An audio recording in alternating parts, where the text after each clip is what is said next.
প্রিয় শিক্ষার্থী বন্ধুরা, তোমরা তোমাদের শিক্ষার সমস্ত তথ্য জানতে এবং সকল সমস্যার সমাধান জানতে এখনই জয়েন করো আমাদের ফেসবুক গ্রুপে।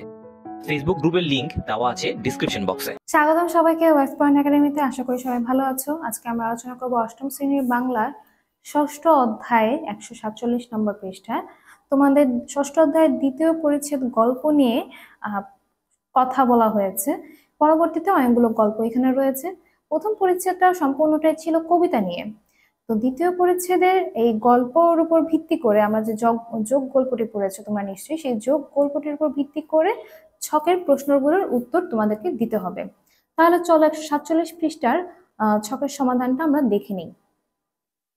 এখানে তোমাদের ছকে 4টা প্রশ্ন রয়েছে। 4টা প্রশ্নের সমাধান কিরকম হতে পারে আসো দেখে নেওয়া যাক। প্রথমে রয়েছে যে কাহিনীটি কি নিয়ে। যোগ যে গল্পটা আমরা পড়েছিলাম, সেই যোগ গল্পটা আসলে একজন দরিদ্র বর্গা চাষীর সংগ্রামী জীবনের কাহিনী, যেখানে জমিদার বা মহাজন শোষণের চিত্র পরিলক্ষিত হয়। যোগ গল্পটা খুব সুন্দর একটা গল্প, নিশ্চয়ই তোমরা পড়েছো আবু ইসহাকের।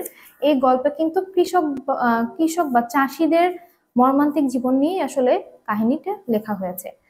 কি কি ঘটনা আছে এই গল্পের? ঘটনার মধ্যে প্রথমত আছে দরিদ্র ওসমানের পারিবারিক চিত্র, দ্বিতীয়ত ওসমানের পারিবারিক চিত্র, তৃতীয়ত জমিদারের শোষণের শিকার ও ওসমান সহ দরিদ্র কৃষকের চিত্র, ওসমান সহ অন্যান্য যে দরিদ্র কৃষকগুলো রয়েছে তাদের চিত্র, পাট উৎপাদনের চিত্র। কোন কোন চরিত্র আছে এই গল্পে?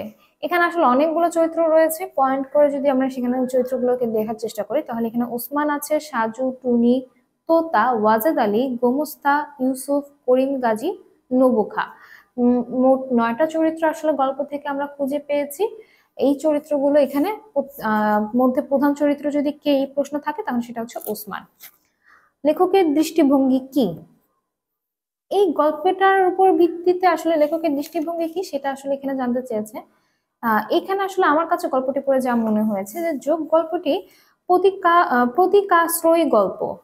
এটি একটি প্রতীকী গল্প, সেটাই বলা হচ্ছে সেই প্রতীকাশ্রয়ী গল্প। যোগ মহাজন চরিত্রের প্রতীক।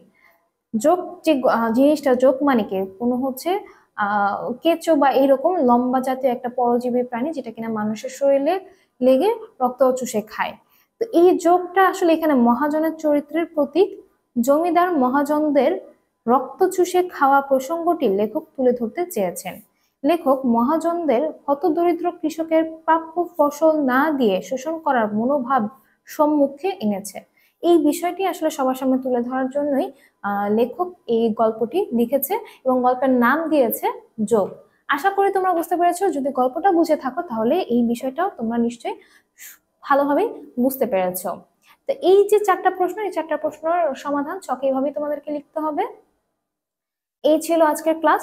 পরবর্তী ক্লাসে যোগ গল্পের উপর ভিত্তি করে যে প্রশ্নগুলো তোমাদের বই রয়েছে তার সমাধান নিয়ে আলোচনা করব। তারপরে যদি তোমাদের কোনো সমস্যা থেকে থাকে নিচে কমেন্ট বক্সে জানাতে পারো, এবং পরবর্তী ছকের সমাধান পাওয়ার জন্য ওয়াইস পয়েন্টের চ্যানেলটাকে সাবস্ক্রাইব করে রাখো। সহজেই তোমরা ভিডিওগুলো পেয়ে যাবে। ধন্যবাদ সবাইকে।